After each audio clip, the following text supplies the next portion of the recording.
Capsule number 3 है as में। समीर तथा तनुज की वर्तमान आयु 8:15 है। 9 वर्ष बाद इनकी आयु 11:18 होगा, तो उनकी वर्तमान आयु का अंतर क्या होगा। अब गौर कीजिएगा, यहाँ पर दोनों में अनुपात है, तो यहाँ पे हॉट ट्रिक्स लगेगा। तो सॉल्यूशन जो करेंगे हम लोग, तो यहाँ पे एस से समीर, टी से तनुज, छोटा से छोटा लिखिए। 8:15 प्रेजेंट एज है, वर्तमान उम्र है प्रेजेंट एज। लेकिन 9 वर्ष बाद तो 9 प्लस करेंगे 11:18 हो जाता है, दोनों में अनुपात है। तो 18 अट्ठे होता है 144, आप पढ़े होंगे। अब 15 11 165 होता है। तो 165 में से 144 गया तो 21 होगा, जो नीचे रखते हैं हम लोग।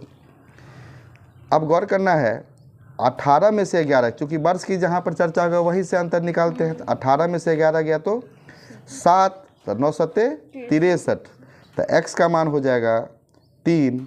और चूँकि हमको अंतर पूछ रहा है दोनों का, तो यहाँ पर 8 और 15 में अंतर होगा 7x का, अंतर पूछ रहा है तो 7x का, तो 7 गुने 3 बराबर 21 वर्ष। तो दोनों की उम्र का अंतर हो जाएगा 21 वर्ष। अगला क्वेश्चन है कैप्सूल नंबर 4 कि 10 वर्ष पूर्व एक व्यक्ति तथा उसके पुत्र की आयु का अनुपात 3:1 है तथा 10 वर्ष बाद इनकी आयु का अनुपात 5:3 होगा, तो पुत्र और पिता के वर्तमान आयु का अनुपात क्या होगा। ये भी दोनों में अनुपात है, इसलिए भी क्वेश्चन एकदम सिंपल में बनेगा। ये क्वेश्चन कह रहा था कि 10 वर्ष पूर्व पिता पुत्र की तिगुनी है। यहाँ पर सॉल्यूशन में लिखेंगे कि पिता और पुत्र की तिगुनी है, कब, प्रेजेंट में है कि 10 वर्ष बाद, 10 वर्ष पूर्व है। तो यहाँ पर हम लोग 10 वर्ष पूर्व, और यहाँ पर है 10 वर्ष बाद 5:3 होगा, 10 वर्ष बाद 5:3 होगा। अब गौर करना है, दोनों में तो अनुपात है, लेकिन एक में 10 वर्ष पूर्व है, दूसरे में 10 वर्ष।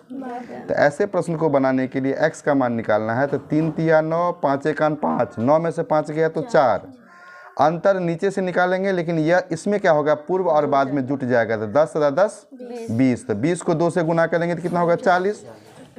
फिर से देखो, 3 को 3 से 3 तिया 9 में से 5 गया तो 4, अंतर यहाँ से दोनों जुट जाएगा। तो 20 दूना 40, 40 ऊपर होगा, तो x का मान होगा 10, 10 का मान इसमें रखेंगे तो 30, और ये 10, तो पिता 30 का, पुत्र 10 का। लेकिन ये कब है, 10 वर्ष पहले।